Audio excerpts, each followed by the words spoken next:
All right, so now in this section of the UV unwrap tutorials, we're going to do a slightly different method, and we're also going to work with a different type of object here. The reason why we have this bar stool is I want to really focus on wood grain and how important it is for things to be facing in the right direction when it comes to UV, so that you don't have to have several different materials just to get wood grain going, say, up and down on the legs and side to side on this edge here.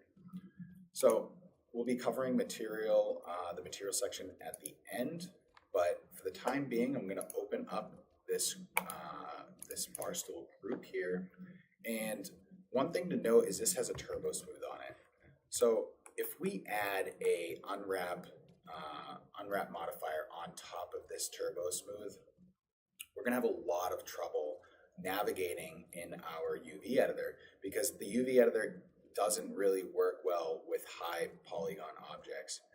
So we're going to click on Edit Poly because the turbo smooth isn't really, it's floating up top, so it doesn't get affected by going back down to the Edit Poly. And we're going to unwrap this guy. One thing I'm going to check is just how many iterations. Just like our teapot, it may be beneficial to actually work with one iteration of turbo smooth and then up it to the next one, but we can see how it turns out. So I'm going to go down to my edit poly, turn this back up, go down to my edit poly and add a UVW unwrap, or unwrap UVW, right on top of that edit poly and below my turbo smooth.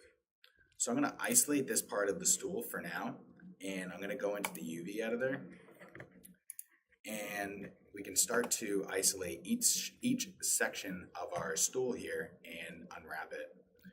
So I'm going to take the entire thing, and we can do a planar projection just to kind of reset our UVs. Again, we're going to need some sort of checker pattern. We can either use this checker pattern that's automatically embedded within the UV editor, or we can go into our material editor and grab our checker backdrop. So that material will already be in the UV editor for you. That was something I just kind of ended up getting deleted in the process of setting this up. So I'm going to take this, turn off my backdrop, which is just part of my Wayfair Studio Lite version, and I'm going to assign it to this object. Perfect. Ignore this and close our material editor. Perfect. So I'm going to open up my UV editor once again, and we can see the planar projection has completely reset our UVs. I'm just going to do it from the Y direction for right now. Cool. So first things first, I kind of want to take each section and move them to the side so I can see what's going on. I'm going to change to my Move Selected Subobjects tool, which is the same as our Translate tool in the viewport. So I can hit W on the keyboard. Oh, it looks like I still have planar map selected, so I got to turn that off in order to do anything within the viewport. So I'm going to move all these aside for right now,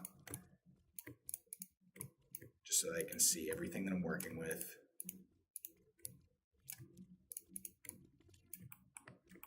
And then we have some smaller pieces here as well, which are actually these side pieces, but since they were planar projected from this direction, they look like just a silhouette of looking at them from the front view. All right. So one thing we haven't covered yet is some of the other ways of unwrapping. So there's two different ways. There's always an auto projection kind of way to unwrap, and in Max it's called flatten mapping. So we can take either one piece or every single piece on our model and do a flatten mapping, and it basically takes like an angle threshold of where you want your seams. So like a 45-degree angle, every time that flat plane hits a 45-degree angle, we'll get a seam there and it'll separate it out into individual pieces. So if I just flatten mapping this piece in general, we're going to have, of course, 4 sides, and then we'll have the, let's see, is this the top or the bottom? If I hit F2, so this is the top piece right here. This is, I'm assuming, the bottom piece. And then this over here is actually a different element. What is this? Yeah, so that was from the previous piece, so I didn't move everything aside, obviously, so I could see. So this entire piece right here is completely flattened and laid out, and it can be useful to do it that way because then I can just kind of like go through and stitch these together as I see fit. It doesn't work with every scenario, but in the case of rectangular shapes, it works pretty well. So that's one way. So I'm gonna continue on with this leg based off of that flattened projection that I used, and I'm gonna sew some of the pieces together. So I'm just gonna select the edges that I want sewed together, and I'm gonna go through and just kind of bring them all together. I want to put my seam in a pretty smart place if I want to keep these all like flowing across the seams. Turn this off.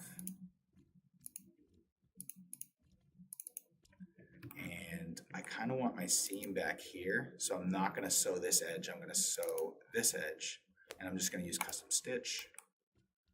And now we have our leg as one continuous piece. If I rotate this real quick, we have our leg as one continuous piece. So if we had a texture going across it or a wood grain going down, it would look like it was all cut from the same piece of wood. If we needed it to also apply to the bottom and the top, we could select one of the edges just to have it continue on. So that it kind of makes it a little bit neater so we don't have these pieces floating off.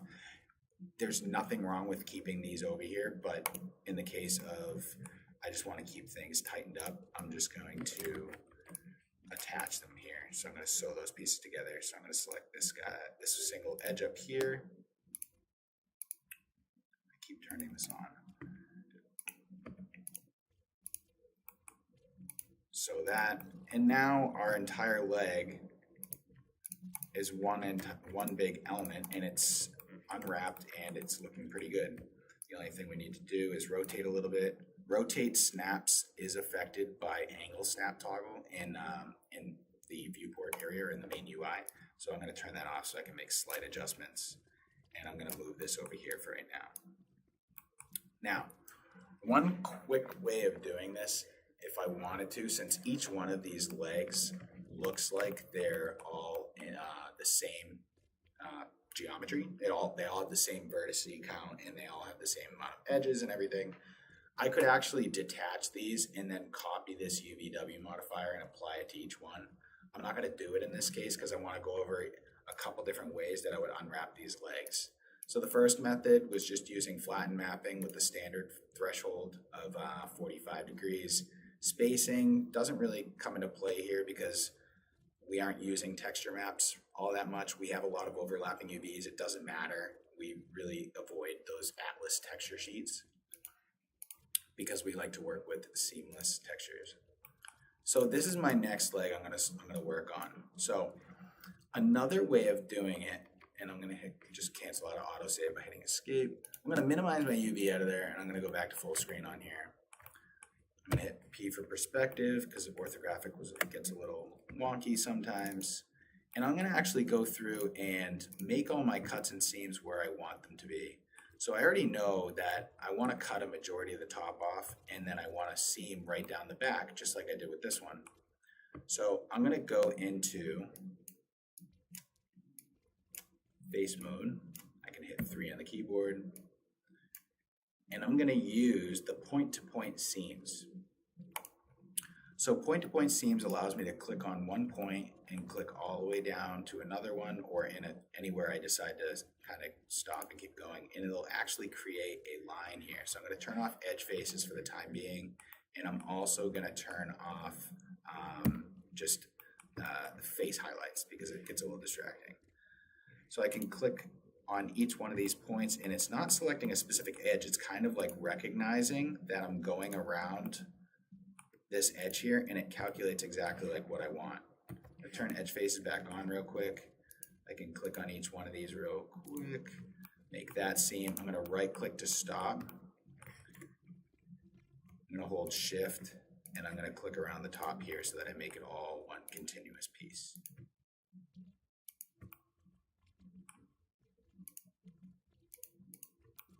just there.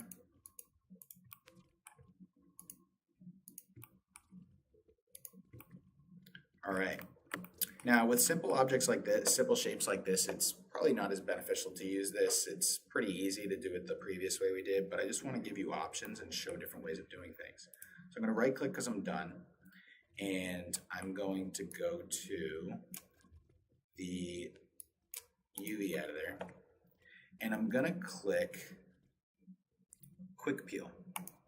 Now, Quick Peel just created seams based off of what I just had selected. So now if we look at our model, there's green map lines everywhere that I had a blue peel, a point-to-point seam line.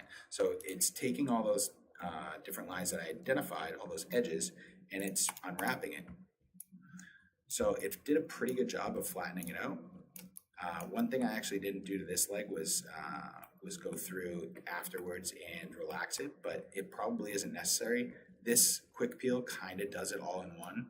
So if I try and relax this, it actually won't do a whole lot because it's done it already during that calculation process. So for this one, I'm just going to kind of like move these aside. I'm not going to attach them. I'm just going to move these over. So that's the second way. That's another way of unwrapping that leg. Okay. So that looks good. Now we need to do our other two. So I found the flat mapping in this instance to be pretty quick.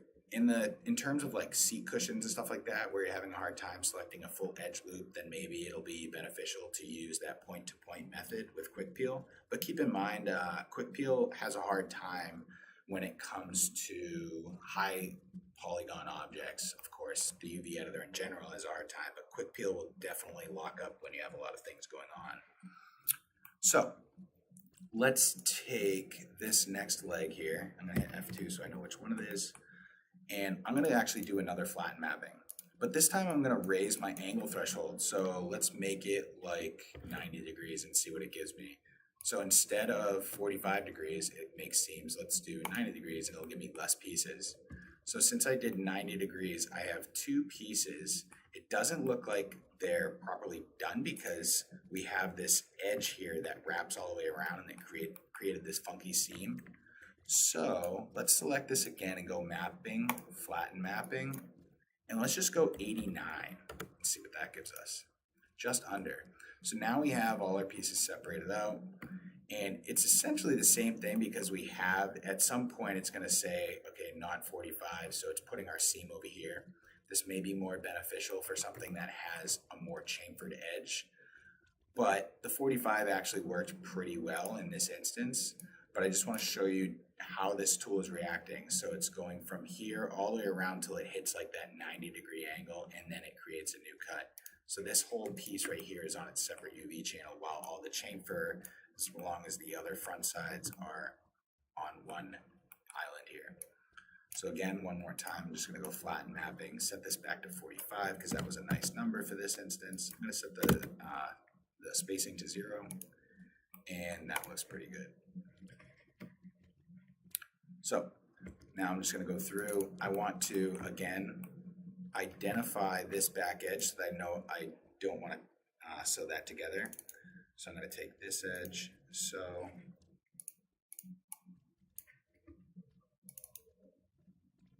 that. Oops, that was the one I didn't want. This one, so. And my final one right here. Let's see, let me just make sure. I want to do it twice. There we go. So this edge right here, sew that together. Great. Select my entire UV shell, rotate it around.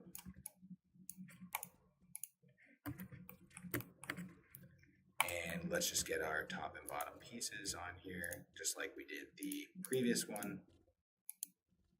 Gotta turn this off so it doesn't select all my edges in the whole island. Go to the bottom, and keep in mind, I'm not sure if you've noticed yet, but if I click on this side instead, this piece of the seam instead of this one, this entire shell will snap over to this small piece. I don't want that to happen because I have this lined up kind of how I want. So So I'm going to snap this to this. So whatever's red will stay in place. And then whatever is blue is showing where the edge is actually going to connect, and it will snap to it. All right. Move this over. Now let's figure out the rest of these guys. So let's just take, for the sake of time, I'm going to take the rest of these and go UV mapping, flatten mapping, 45-degree angle works for me. And we have this entire shell of stuff. Okay, cool. So that's, we could go through and make every single one identical just like this. For the sake of time and just demonstration purposes, I'm gonna leave it off for right now, and we're gonna kind of ignore these like back seams. So I'm gonna turn this off.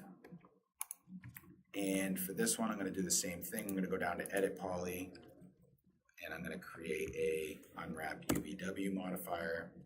I'm gonna open the editor, and I'm going to select the entire thing, go mapping, flatten mapping, 45-degree angle works for me.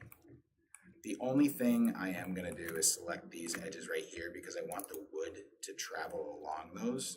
So I'm going to select these pieces right here and sew them together. Now you can easily create a hotkey for Stitch.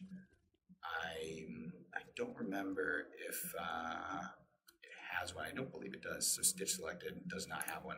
So you can create one, whatever you find. Just don't use Control S.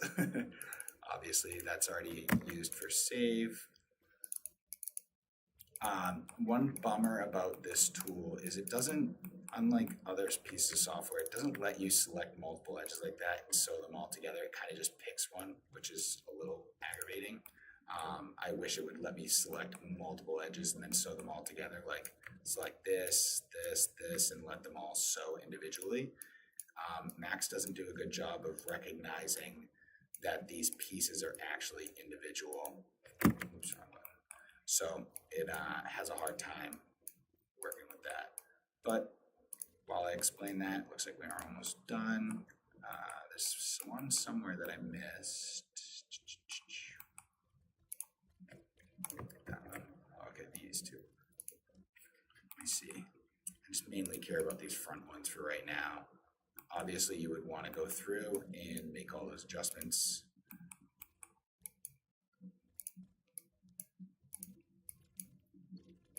Make this full screen.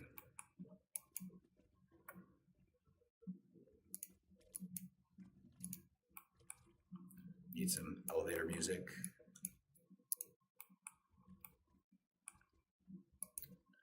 And that guy gets here. There. All right, so all my front seams are good. I'm happy with that. That's fine for now.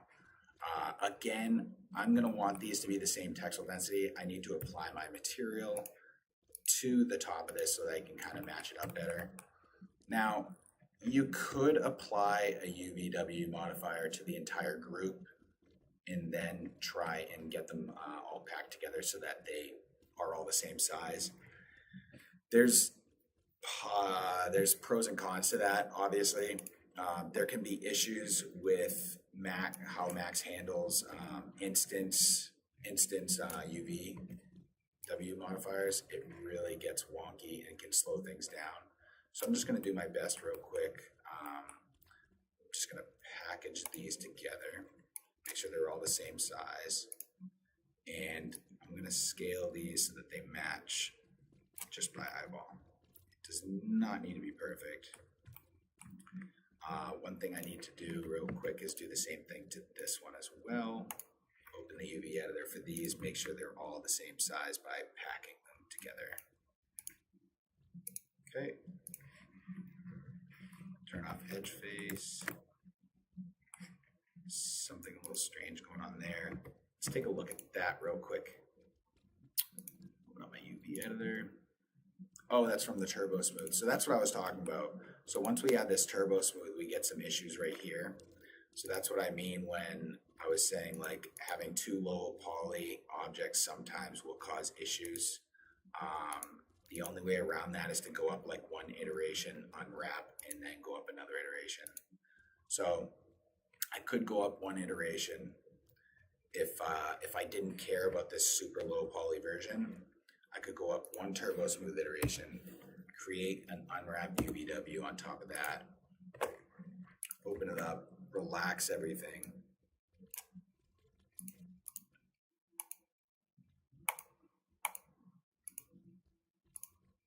Close that, add another turbo smooth, and then I get one more iteration. And in reality, if I don't care about that very early on turbo smooth or having this level of geometry being my base, then I can just collapse two. So I'm going to collapse this to here, and now I have my base geometry and then one turbo smooth iteration. And it still looks the way I want it to, and it's still pretty optimized. It's really not bad. We're getting the same issues over here. I'm just going to ignore it for right now. All right, so now let's make sure that our wood grain is all set up on this guy. So I'm going to apply a wood material that I have created in this scene. Select the entire object, assign it, make sure that this is visible in viewport, and I'm going to minimize it. So obviously my wood grain isn't going to wrap around the legs this way. So let's just rotate a few pieces and make sure that everything's going in the proper direction, and then we can render it off and see how it looks. So make sure you're looking at the actual product when you do this. I'm not looking at one, but I understand how wood would actually react and how this would actually be built and where the wood grain would be going. So I'm going to go into the UV editor. I'm going to grab everything, and it looks like everything actually needs to be rotated. This isn't always the case. Sometimes there's things that are rotated, like you'll come across one leg, like this leg will be rotated one way, and that's wrong. So you need to actually find which leg that is and rotate it. Again, I'm hitting F2 to just toggle that. So that looks pretty good. Everything seems to be going in the right direction. I can live with it. I'm going to close that up, and I think the top looks pretty good. Everything's traveling in the right place. So again, I'm just going to open this up. I'm going to go into the UVW modifier because it doesn't matter that the modifier is gone. When I open it up again, everything's going to be exactly the same way. So for instance, if I had this edge right here that was going in its own direction, you got to make sure you catch those things because that looks unrealistic. It doesn't look right. The wood wouldn't travel in that direction, in that upward direction, naturally. So all the pieces are kind of going the same direction, especially in the case of where something is built like a TV stand and you have wood going up and then it connects to this angle piece and then it's going horizontal. You got to make sure that the wood grain follows that wood piece, and it's not just all of a sudden we have a horizontal piece of wood with vertical wood grain going up it. It just looks odd. So now I'm going to hit C on my keyboard and Shift F. C selected my camera. I only have one in the scene, so it automatically went to my studio cam. Sometimes if you have two cameras, obviously it will prompt you to choose which camera you want. I'm going to go to rotate and go minus 30 degrees, and let's see how this looks. Open it up. So this isn't rendering because I actually forgot that I had turned off lights in this display. So that's one thing to just keep in mind. If this is turned off and you don't have in your render settings show hidden lights, then it won't work. So I turn that back on, and now I can render and we should be all set.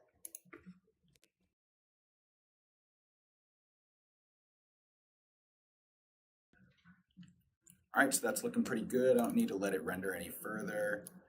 The material could use some adjusting, but in general, we can see that the wood grain is actually following everything the way we want it to. So that's really the important things you need to know about unwrapping your models and making sure that things look accurate.